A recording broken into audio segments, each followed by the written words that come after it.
statistics and decision. Oh, it's being recorded. Statistics and decision making in the UK. We've got two speakers today. Hang on a second. Starting with Professor Sallie Bailey from Natural England, and then we have Manira, Ahmad from Public Health Scotland. So there'll be 30 minutes for each speaker, and the questions will be at the end of the session, which unfortunately Sallie can't make. So if you have any particular questions for Sallie, then either put them in the chat box and I'll try to keep them, or just email Sallie. And this event is being recorded. So yes, we're going to kick off with Sallie, who is a professor, and she is going to be talking. Oh, hang on, sorry, let's come back. Going to be talking about a range of things. So I would say over to Sallie. If you can't share your slides, Sallie, let me know, and I will do it for you. Do you want to see how it goes? It might be easier if you do it for me, Helen, if you Okay. don't mind, because we don't use Zoom, and therefore I'm not sure how I can link to it. I think you just sort of advance the slides. You can just use the cursor, the up and down buttons is what I've been doing. Do you want to try, or do you want me to just go ahead? If you do it, just because I'm going to obviously have to whiz off. Dash so off. Apologies to everybody, slight technical hitch. Yeah, sure. I will find your slides here. I think that should work. And oh, hang on, wrong one. Let me go back. I think it's the next one, isn't it? Is it that one? This one. Okay. How's that looking? That's good enough. Okay. Do you want me to advance to the next slide, or do you want? Yes, please. Thanks, Helen. Sorry about that little hiccup, everybody. And first of all, thank you so much for inviting me to talk today on such a special day for all of you, all of us, female statisticians and data scientists. It's a privilege to be amongst you, albeit briefly. Our remit for our talks today is very broad, so I thought I'd start a little bit about my journey, then I'll tell you how we are using data and statistics to respond to the decline of biodiversity in my organisation. So my journey, and I'm going to try and contextualize that with a statistical flavour to keep in the theme of the day. Yes, and I suppose I've wrestled with statistics most of my career, sometimes friends with them, sometimes not, but I'll touch on that through this little vignette. So I started my passion for nature and the environment, gosh, when I was way back at school, but really started to bring it all together when I did my PhD at the University of Nottingham, where I was looking for the first time at drivers of biodiversity loss in particular habitats at the national scale. And that brought together a number of data sciences, spatial data sciences, from remote sensing and geographic information systems, which were very much at the start of their development at this stage. This was back in the mid-80s and then into the 90s. So it's a really sort of untested science. And what was interesting was how to validate and navigate confidence, etc., in a spatial way in this time, and it led to some very long conversations. I then moved to the United States, where I continued in this theme of work of using large data sets, spatial data sets, to predict biodiversity, either actions to increase biodiversity or actions that led to biodiversity decline in many ecosystems, some in the arid desert ecosystems of Nevada in the United States, others in the neotropics of Costa Rica. And you'll see some very murky pictures of some early GIS labs on the to the right of that page, and I did that postdoctoral work at Stanford. Move to the next slide, please, Helen. And then actually, you know, this is a bit of a personal reflection as well, because I got to the point of my career where I was looking to have my family, and obviously that's a driver on career direction. So we decided, myself and my partner, to move back to the United Kingdom. And I was also thinking more about the drivers for why I was doing my work, and I guess I moved more into the space of doing science for society in that space rather than science as an academic. So I moved into the civil service, into one of the delivery parts of the civil service in the United Kingdom in forestry, because most of my work had been in forest environments, and I actually became the lead for the science policy interface for the Forestry Commission across the 4 countries in the United Kingdom. And then for a little break, I moved into direct delivery in forestry as well, and I headed up the one of the major forest regions in Scotland, which was interesting, and we're reflecting today on I guess our careers as women in these spaces, and that was quite a challenging time because it was a very male-dominated environment I was working in, and that taught me a lot about myself and managing, you know, that sort of gender issue in the workplace. I then moved into Scottish Government, where I became the Deputy Chief Scientific Advisor for Environment, Natural Resources and Agriculture. And I had the great privilege to set up the First Minister's Environment Council, where I really brought science and evidence into the conversations around truth to power, which was an amazing experience to work very closely with senior politicians within the Scottish Government. And then latterly, I'm now Chief Scientist for Natural England, and going back to the start of my career, my passion for restoring nature and reversing biodiversity loss. So we'll move on to the next slide. So who are Natural England? Natural England are the statutory advisor for nature conservation in England. There are 3 other equivalent bodies in the UK, and we advise on the natural environment, and we also regulate activities, and we have statutory duties and power. My role, though, is leading the provision of evidence and expertise into actions to recover nature. And in April, we released our new strategic direction, and next month we are releasing our new strategy. And within that, I will have a document that is our science and evidence and evaluation framework, which is how we will be using science and analysis to deliver the actions of the strategy for the next 5 years. So next slide again, please, Helen. So I'll just spend a little bit of time telling you about how we use data and stats in Natural England. So we have a number of legislative commitments from the global, which is the Convention for Biological Diversity, in particular the Global Biodiversity Framework, which sets out the targets that all countries who are signed up need to try and honour by 2030, some quite demanding targets to reverse the decline of nature.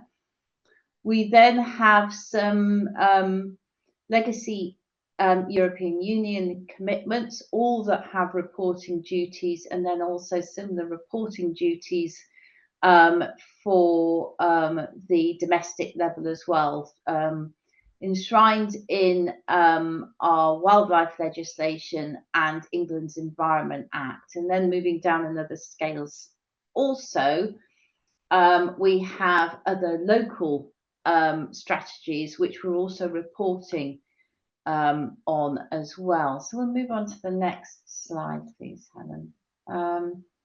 And so all of this reporting requires a rigorous use of data and statistics, and also we need to work with other parts of government in terms of the provision of this data and statistics. And in particular, we're looking at not just the regulations, so that's reporting on habitats and species. We're now trying to advance our use of data and statistics to do more proactive forms of reporting and direction of action. And one of those big areas that Natural England has been leading is the development of the biodiversity net gain metric, which was developed by my team and now is being adopted across the globe. So the little map on the right hand side of that screen shows you where the biodiversity metric has been taken on board and adapted across the globe for various activities. Now what it does is, ahead of a piece of development or change to the environment, the level of biodiversity is measured, and then the legislation within England indicates that there should be an uplift of at least 10% to the biodiversity of that site or another offset site at the end of the development. So this metric does the calculation around that. So it's very simple. Development of these metrics is always easier to keep these things simple and build and nuance them as more data and ability to test them becomes available. But it's also very robust, which is why other countries have taken it on. So we'll move on to the next slide, Helen, please. So another driver for the use of data and statistics within Natural England and the other 3 statutory conservation agencies is to be able to measure the long-term change of our environment and also the risks to natural capital caused by climate change and other anthropogenic factors. So natural capital, I've got a broad audience here, is the nature that underpins everything we do, from provision of clean water in the uplands, particularly peatlands and bogs, hold water, they purify it and let it into the environment far more slowly than heavily degraded upland habitats. Think about pollination. That's also one of nature's services to humanity that it does for free. But what the natural capital assessment is doing is actually attributing financial values to those services and also looking at the state they're in. Now, obviously, that requires all the reporting to be absolutely up to scrutiny. So we rely very heavily on our data and statisticians to provide us with robust provision of data to enable us to move forward and promote these assessments of ways for the government to consider actions and policy, but critically to actually make the invisible visible in terms of the role that nature plays in providing services that underpin humanity. You know, I'm sure you can think of more, perhaps when you're having a walk after this session, if you're lucky to live in well, a town or countryside, if you look around you and think of the role that nature is playing in provisioning shade in cities, vegetation protecting soils, soil providing the matrix in which the food we rely on is grown in. Nature is an underpinning role to all of these things. So we need to make sure that we're accounting for nature in everything we do. We'll move on to the next slide, please, Helen. So looking forwards, there are a number of challenges to measuring biodiversity as we move into an environment where we were just hearing about AI. We have far more ability to generate data. We have much more powerful ways of analysing data, but there are also other ways in which data can now become corrupted.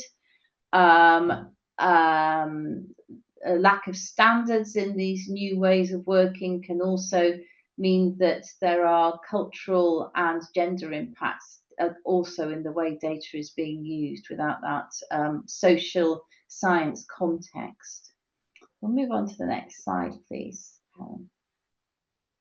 So we're now looking at moving beyond the traditional indicators and habitats and species features to thinking about really using the vast array of technology we've got in front of us now to learn far more about how our ecosystems work.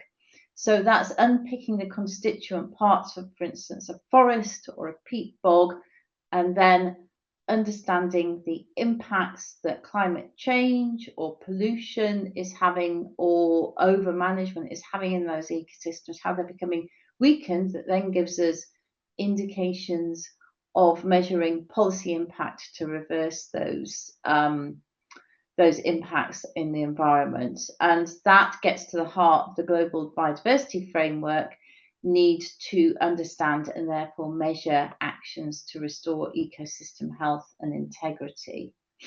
If we move on to the next slide, one of those areas is around a big project that's worth looking at. It's available on the internet, which is a natural capital and ecosystem assessment, which is an England-wide set of fieldwork that has been used to generate a lot of data around our natural environment and combine that with remote sensing data to scale up the information we have around our natural environment to better inform policy decisions about where to target limited resources for nature restoration. There's a few links or references in that slide if you want to find out more. We'll move on to the next slide, please, Helen. So one of the most exciting pieces of data that we've just released is the England peat map, which combines traditional field data, as you can see on the left, which is derived by people going out into the field, taking specific measurements such as peat depth, type of vegetation, diversity of species, health of vegetation, and combining that with satellite imagery, topographic data born from LiDAR sensors, geology and soils, and using machine learning and AI to generate a suite of peat maps that can then be used to assess critical information, derive critical information such as carbon emissions from these habitats and where to target resources to restore peat to reduce carbon emissions and therefore reduce greenhouse gases. I've just got one eye on time. I'll give you another example, which is on the next slide, please, Helen, which is the application of AI to measure seals and seal pops. Now, I think on this special day, we can all have a collective R as we look at these beautiful baby seals, seal pops on the slides. But the reason I'm showing you this is that it's a really exciting project that Natural England has completed, because generally traditional techniques of surveying seals, particularly when they're breeding, was dangerous because it led to disturbance of the seals. There's a risk of introducing disease to seals as well if they're disturbed too much. So our teams developed a way of remotely surveying the seals using AI to look at airborne images and automatically capture adult seals and then the pups associated with them. And it enabled us to be far more hands-off, disturb the seals less, and actually get more accurate counts of those seals. And just a little shout out to the team, we actually won an ESRI award for the application of the technology in this project. So we'll move on to the next slide. We're finding that there's a challenge around moving to digital data and analysis, particularly around shifting from traditional techniques of data into using more digital and autonomous data collection. And we're relying very heavily on our analysts and statisticians to enable us to smooth the gap as we move from those traditional ways of collecting, to make sure that we have continuity in our data sets and avoiding distortion of those data sets. And then we'll all be aware that there are risks, particularly from AI, making sure that we avoid data contamination and manage risks from bad actors. I'll move on to the next slide. And just to highlight, we've been involved in international discussions in this space to make sure that we are developing standards to ensure that data is used with integrity, particularly around not exploiting local communities and incorporating diverse knowledge from local communities, and making sure that standardness and openness are key, particularly around data and analysis, and ensuring that code is available to all those that want to investigate the data that is generated, not from Natural England, but other bodies on a global scale, as we're all collecting data to ensure that we're responding to the biodiversity crisis, that data is available for other researchers to access. We'll skip the next slide, Helen, and then get to the exciting bit, which is talking about women in statistics. And I just wanted to give a bit of context in terms of champion our women in Natural England that are working particularly in the statistical area. So we've got 3 badged female statisticians in Natural England, Heather, Caitlin and Catherine, who have gone through their professional accreditation in the civil service. They've gone through the government statistics service assessment, and are working with the chief statistician in the ONS. We have Caitlin is our head of profession for Natural England, and there's a head of profession in each of the arm's length bodies in UK government. And the head of profession, she's really focusing on getting more through the accreditation process and ensuring that we uphold the code of practice. And also within that role, there is a representation in the government networks, and also she and the others are very much engaged in the government statistical conferences. And we're looking at bringing far more women into Natural England to lead our statistical projects. And Amy deserves particular shout out because she's leading our people and nature surveys, and she's the SRO for that project. And we'll move on to the next slide, Helen, because the people and nature surveys are our only accredited statistic at present. And there are 2 elements to this survey. There's the adult people and nature survey, which has been continuously collecting data for many years now, and we've just rolled out the children element of that survey as well. You can read more details about it on that slide there, but we facilitate also the survey for Wales and provide additional supplementary reports. And I thought I'd include the next slide, Helen, because we had a write-up in British Vogue, which I think is very exciting. And that write-up by Anita Sethi was this was in 2020. We were starting to feel the grip of the global pandemic, and it was looking at the demographic of people who visit our national parks. We all are now starting to learn about the health benefits of being in nature, and this statistic is really driving concrete action to make nature accessible to all parts of society, including BAME and also people in towns and cities who may not have access. So we're doing a lot of work around that area. And then finally, the next area that we're really trying to push is developing a national statistic for protected landscapes, targets and outcomes. So we're working on this at the moment. Caitlin is supporting the data and keen to get this recognised as an official statistic. All this information is really important for the public to be aware of, so it's important that it has the rigour of that national official statistic branding, and we're working hard to make sure that we have that data released soon. So watch this space.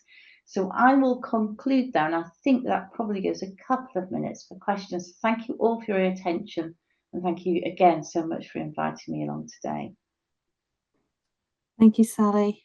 I'll stop sharing, see if we've got, there's no questions in the Q&A, but yeah, sorry, there's a lot in the chat. Yeah, so if you want to, oh, I need to video, sorry. Hi, yeah, sorry, Sally. Yeah, there doesn't seem to be any questions in the Q&A, I guess because we said please email them. So if you want to dash off and get your train now, then feel free, and we'll move on to Manira. If Manira is ready. Thank you very much. Thank you so much, Sally. That was really interesting. And just see if I can unmute. There we go. Hi, Manira. Right. Hello, everyone. Great. Do you want to try sharing your slides now? Fortunately, Helen, I'm very much similar to Sally. Our systems don't always support Zoom because we use Microsoft Teams. Yeah, I don't want to cash myself out. I don't use Zoom either.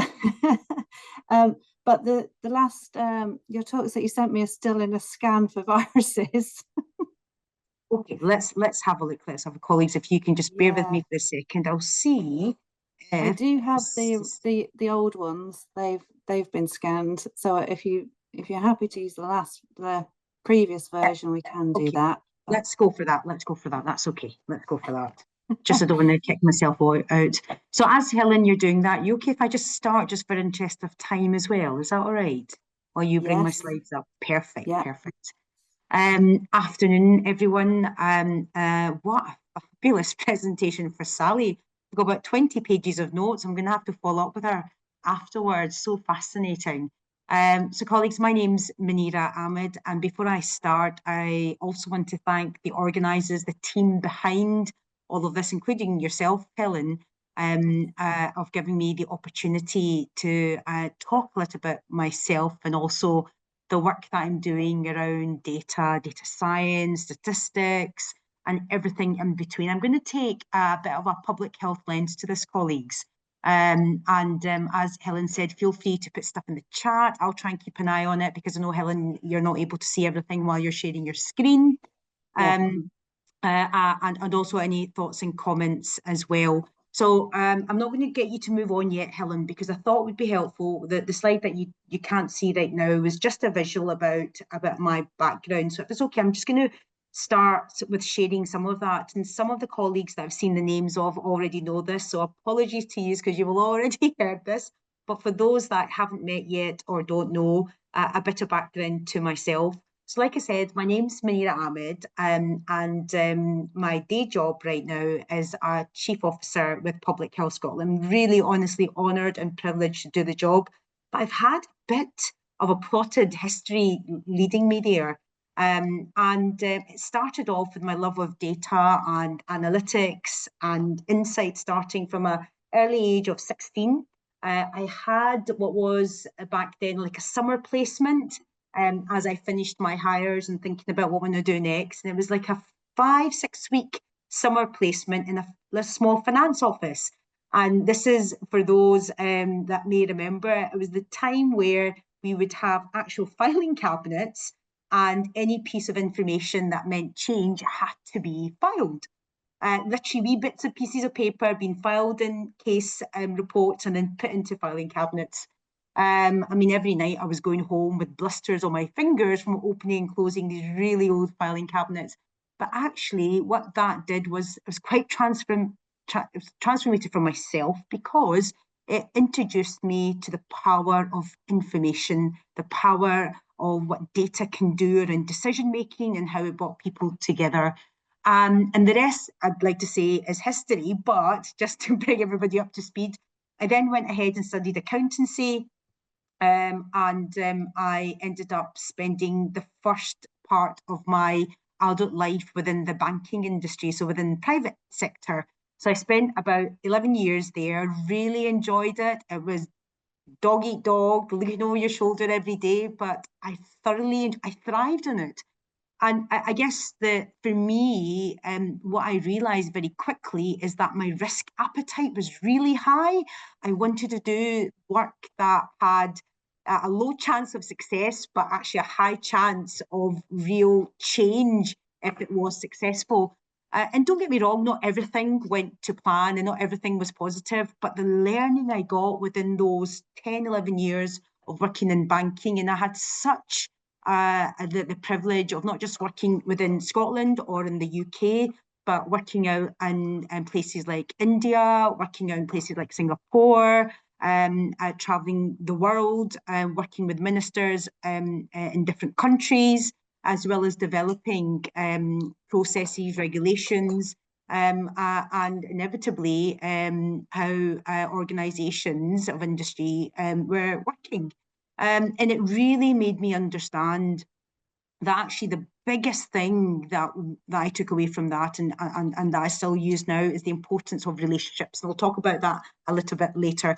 But then I took a bit of a break. So I finished my first career in banking. And at the tender age of 30, I was like, oh, what do I do with myself? And I decided to get married and had my daughter, who is now 13. And actually, if you don't mind, colleagues, there's Anissa. She is 13. She's on October break, and she gets to hang about with mum and listen to her in these events. Do you want to say hello, Anissa? Hi. I love this, because this is how I become cringe mum, and I really am owning it. I then had a little bit of a review of what I wanted to do, and somebody said to me, oh, look, go and work in the NHS or public sector.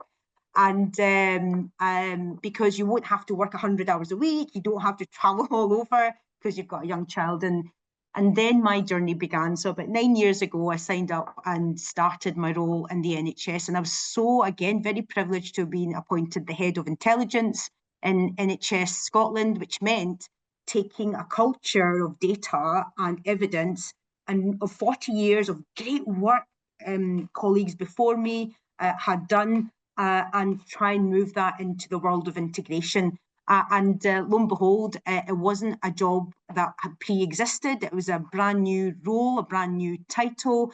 And again, it was something that had a big risk level attached to it. But I guess, for me, that was the kind of the thing that made my heart sing. I then had a number of roles, and as you know, we had this thing called the pandemic in 2020, and again, being in positions and in situations, some through luck, some through hard work, some through building really good networks and relationships. I was part of the wider team that pulled together and brought to fruition Public Health Scotland. We're now 5 years old, and then in the last few years was appointed a chief officer within Public Health Scotland. On top of that, I do hold a number of other roles, and I just thought, Helen, before we start sharing, just to give people a bit of background around that as well, because it just shows as women, we have multiple roles that we do, and not just if, like myself, I'm a mum. I also have elderly parents, so I live in an intergenerational family. So we have 3 generations that live in one household, and yeah, it can be a bit manic nearly every single day.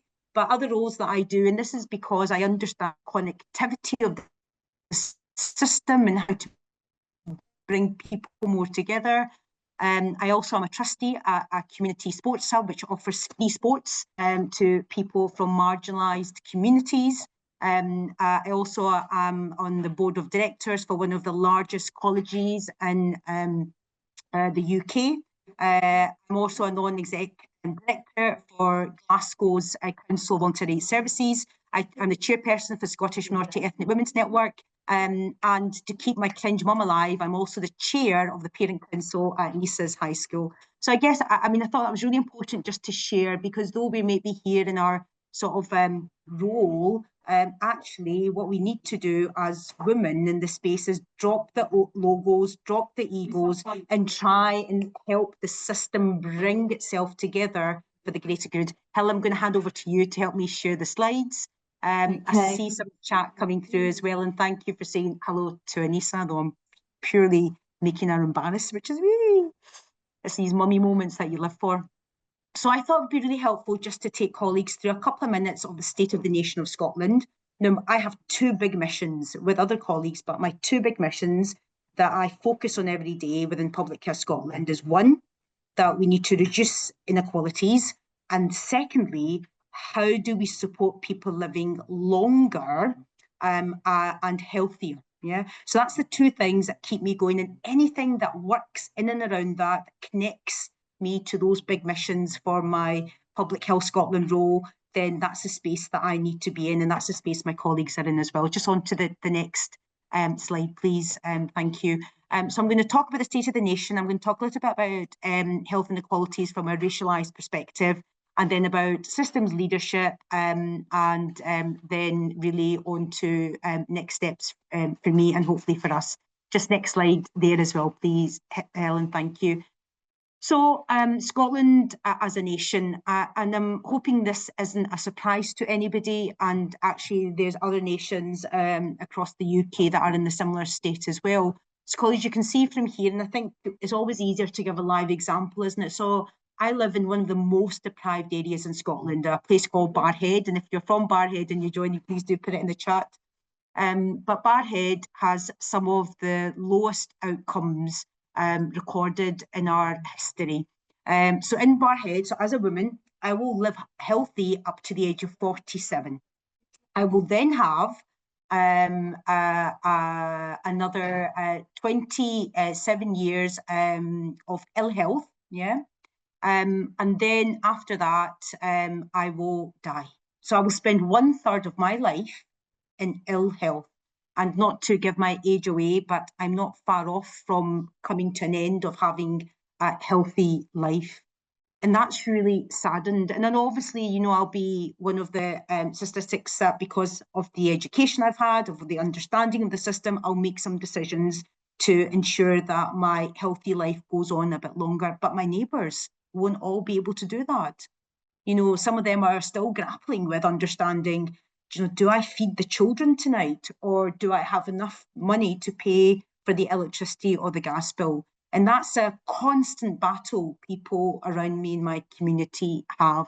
Why do I share this, colleagues? Because not just in the role of women, I think this goes beyond just into humanity, into how we use the data and how we understand that and behind every number, there's a person that goes through that has that lived experience. So how do we bring that lived experience to life? And how do we make sure we're not missing that because we're looking at information and being lost in that? And the love of data science brings all of that together, doesn't it?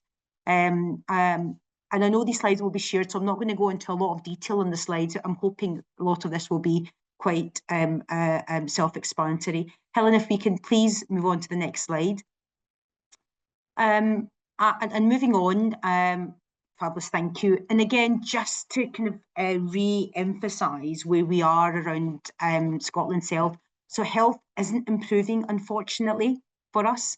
We have an ageing population, and I've got a really nice visual just after the slide, or a couple of slides later, to talk about what our population will look like in 45. But the middle bit there shows you where we are with our ageing population.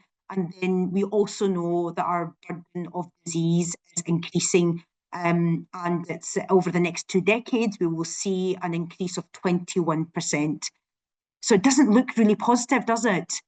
And this is why, for me, being able to work through a multi-agency, cross-sector lens is really important. I'm going to give you some examples of what we're already doing in Scotland around that, but actually learning from England and Wales and Ireland and across the world to leverage some of the great work that's already happening and what we've heard about as well. Next slide, please. Thank you so much, Helen. And this slide always really saddens me, colleagues, because not just because I see this every day around the communities I serve, but this actually is testament that the risk factors that people are exposed to are preventable. So in Scotland, we have 2/3 of our population that either are obese or overweight. We have 1/3 of our population that is physically inactive, and then you can see later on and later further down that slide in that pictorial the other risk factors as well. And you know, it's and this always brings to life that actually these are preventable. You know, if we're able to help people understand the small changes that we can all make, and some of the work that we're doing already within local systems, supporting the local leaders in the local systems to understand the diversity and how what messaging is needed to be able to bring people to realise what small changes they can make in their lives, in their day-to-day situations, and actually the changes big systems and industry need to make. You know, how do we make sure and how do we influence for healthy food to be made more accessible and more affordable? How do we make sure when we're talking about physical activity, our spaces are equipped and accessible for all? And even an example of last night, so I host a walking and jogging group for women and girls of colour. And after about 6 o'clock, it goes pitch black. And there's very few spaces outdoors that are lit well enough for women and girls to feel safe enough to be able to go out and walk together. And it shouldn't be hard to find. We should be able to have these spaces accessible. And Sallie talked about urban and rural and marginalised communities. How do we make sure everybody has equitable access? Moving on to our next slide, please. Thank you very much, Helen. You're definitely doing a better job than me. I probably would have crashed the system by now.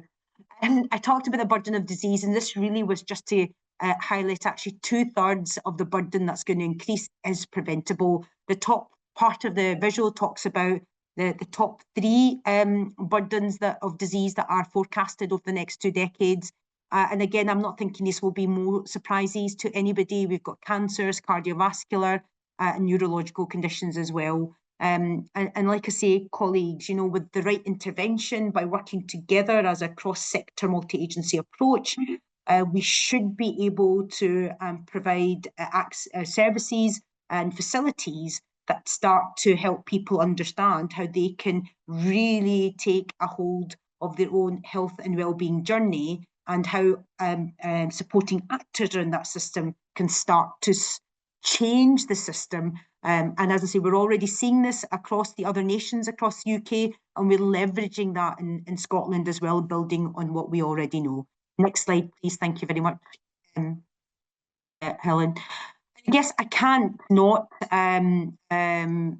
talk about the burden of disease and talk about some of the challenges we have in Scotland and not mention the economic challenges. So this slide talks about that in detail, and the health conditions for those that are in employment in Scotland, and they will be fairly similar to those that are being experienced across the other nations in the UK as well. And when you look at this, there's a stark number of people with health conditions in work, and this kind of shocks me each time, because more so that this won't be far from the daily interactions that we have with our friends or our colleagues. There'll be many that we'll be working with that have health conditions that many are unseen, and even worse, some go undiagnosed. And I highlight this today, colleagues and friends, marking the International Day of Women of Statistics and Data Science, because more than often it is women that are the main carers or supporters for those with health conditions.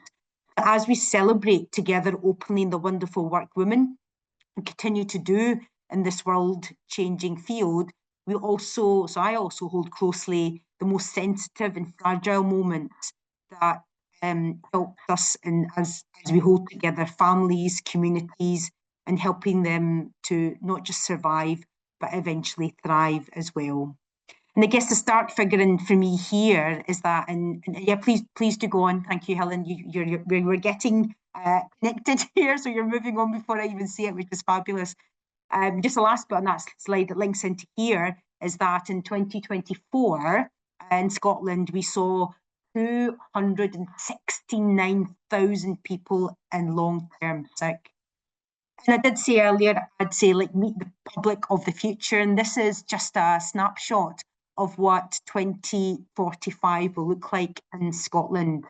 And as you can see there, those that are over 65 shadow those that are under 24. That increase in our demographics. And, you know, I'm not afraid or embarrassed to say I'll be part of that middle cohort of those millennials that will be reaching the 65 plus. And it does scare me a little, colleagues, about will we have a nation that is inclusive, that is supportive, that is equitably accessible? And I'd like to say yes, but I think there's still more work that we can do. So I still come with hope. I think there's great work that's going to help us get us there. People like us that are in this space that will help move that system, not just for Scotland, but the UK and the world. But we need to lean into each other. We need to be able to share failure as well, because that's how we learn a lot, as well as all the great work that we're doing. So just moving on just into the next few slides. And I did say I come with hope, and I do come with hope because this year we launched the Population Health Framework. So if you look on the left-hand side of the slide, that's the blue visual, that's our Population Health Framework. So it's a 10-year plan. So we've got compelling evidence, and this is where women and our allies in and around the system have used data, have used evidence, have used lived experience to really start to think about what do we need for the next decade in Scotland. You know, what's a future plan that we can muster the energy of all the different sectors, so that's including industry and including civic society, including primary care, social care, healthcare, all of us coming together to really galvanise action and understand, if I'm in healthcare and if I do this, what does that mean for somebody in social care? What does that mean for somebody in primary care and all the other systems, so that we really are complementary of our action? There's ambition behind it, true ambition, and I love that. There's also a call for action for industry to really understand what good work looks like for people, meaningful, purposeful work, because we know having good, meaningful, well-paid, purposeful work is also a route out and into good health, route out of poverty, and also being able to make really good decisions for self and those that we support. And also we've used the future plans that, as I say, England and Wales and other nations across the world have done, and really leveraged and understood how other nations are really competing with and understanding what they're needing to change. So we're taking the best bits of what everybody else is doing and trying to add in the nuance of what's the Scottish context, make and bring this to life. In the middle part of the slide and the right part of the slide, really starts to build a story around, if you're in the Pacific sector, what does action look like for you? And also the pink visual there is about the evidence, how we're using the evidence, as I've just said, from all over the world and including the nations closest to home as well. Just moving on, colleagues, you'll be happy to know I've got just a couple more minutes, and then handing back to Helen for some questions and reflections. So for those that have already seen the Population Health Framework, great, I'm not going to test you, but for those that are visual like me, what I've done here is just pulled out the framework at a glance. And what I've highlighted just in the kind of 2/3 of the way down on that slide is the 5 big drivers that are really pushing for change here. And we've heard some of this already in previous sessions today, and also Sallie touched a bit on this as well. So this is the drivers of health. So we know we need social and economic factors. 40% of what impacts our health is around social and economic factors.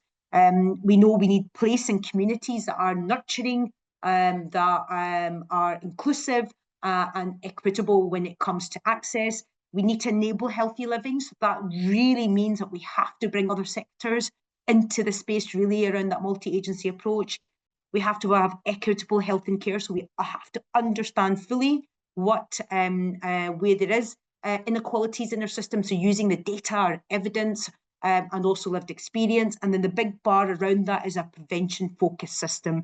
We really need to have our foot in both the firefighting element, but also looking upstream so we can help and support the local systems from people not to fall in. You know, how do we make sure that we catch them before they fall in? So doing both of them, you know, difficult it is because we know we have challenges across all our nations with resources and budgets.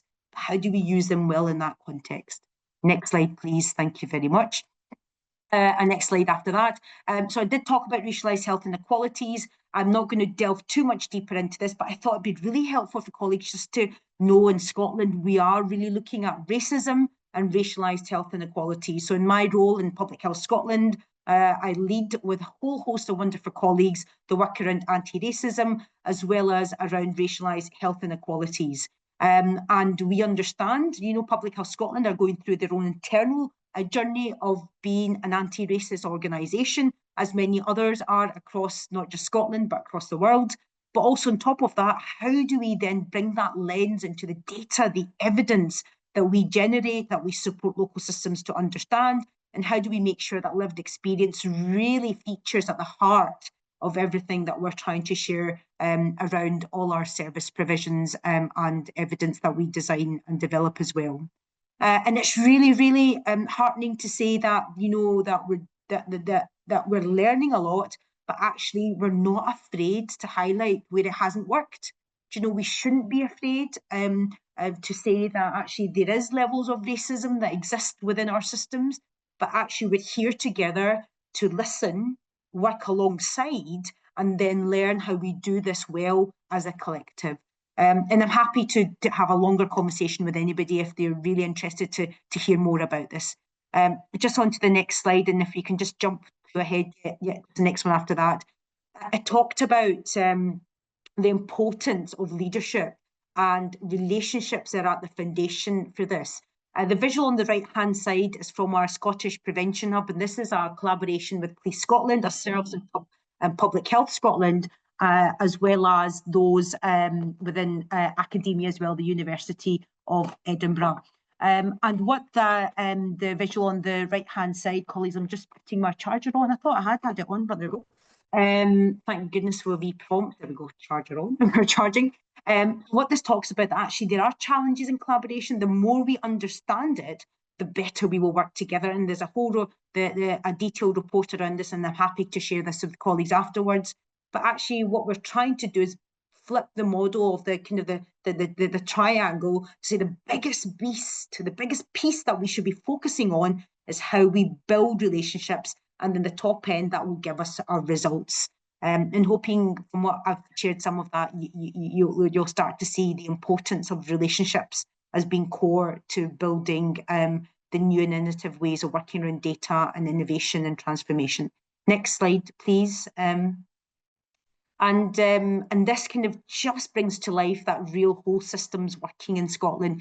And you'll see, you know, you could probably add more bubbles around it, but just so that I didn't make the slide too busy, you know, our national and local approach is really important, and also how we regionalise some of the way we work and how we improve population health to reduce health inequality. So I think I've talked a bit about this, so we'll move on to the next slide. The other bit is another great example, and hopefully some of the colleagues you've read or seen this already, work with Professor Michael Marmot and the University of Health and Equity around this. And what this is talking about, colleagues, and we released our second report just yesterday, God, time flies when you're having fun. And what this kind of starts to highlight is the importance of really understanding local action. Change happens in local systems, and this example starts to really highlight that based on the Marmot principles, which you can see on the right-hand side there, colleagues, is that we're really galvanising the energy that we have with colleagues within the local systems, but also around understanding how do we really understand the lived experience and bring that to life. So working on the social and economic factors, making sure there's access to fair, good and quality employment, around with access to good health and wellbeing services, and also understanding how we analyse the resources that we have across Scotland and how this allocation then aligns with the varying levels of deprivation. So 2 or 3 quick learnings from the current report that we've got. So we know that the inequalities across Scotland remain deep and persistent, and it's shaped by deprivation disadvantage. So I touched upon that earlier. We know resource allocation does not fully yet match the scale or depth of need. So reform is that journey. So talked about the population health framework, and we need to be flexible. That's really vital. So that multi-agency approach. Local systems are critical in driving place-based action. So adapting national learning to community reality. So we really need to understand and work to taking policy into practice. Small area, high quality data is essential to reveal and respond to the hidden inequalities, hence local action. And health equity requires collaboration across sectors. So that includes education, housing, work, transport, environment. All of it matters, colleagues. I mean, I could go into a lot, but in interest of time, I'll pause there. And my second last slide is about the importance of relational capital. And this is from a colleague, Jerry. You might follow, some of you might follow him on LinkedIn, and he talks a lot about making relational capital our priority. And I guess from even talking about my day job to all the additional roles that I hold, the roles I hold help me connect better into the system. They make me understand and hear lived experience if I'm not hearing it clear enough in my day job.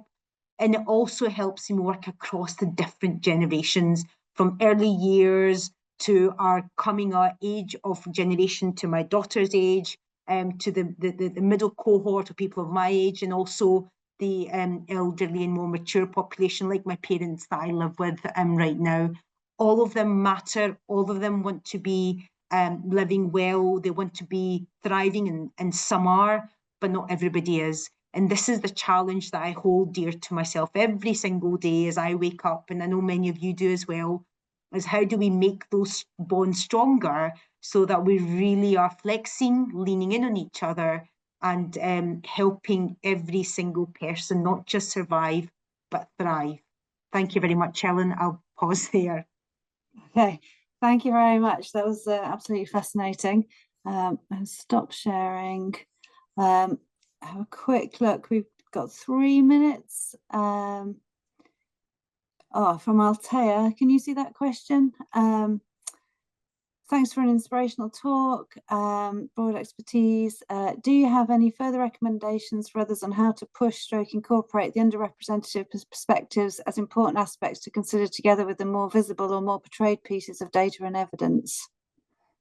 What a fabulous question. I'm not going to answer in a couple of minutes, Helen, but what I will say is that Public Health Scotland, so this is a bit of the work that I talked about under equity and justice, have already started to gather data under the intersectional lens. So we've started with race and ethnicity. I'm very happy to share what we've got, how far we've got with that. And we're on a learning journey, but this is now we've started to add that to some of our data sets to really unearth the inequality that exists. So giving life to that through an insight and data lens. So happy to share that, Helen, with colleagues. I can't see the questions because I think they might be coming into you, but if you can share the details with me, I'd love that. Well, we'll have to wrap up now. We've only got 2 minutes. The next people need to sort out their session. But thank you so much, both you and Sallie. Great talks, very inspirational. And thanks for taking the time I know you're on leave today. Thanks for taking the time to come along and present for us. Okay, so I think that's us wrapped up. Hopefully the next people are ready. Thanks very much.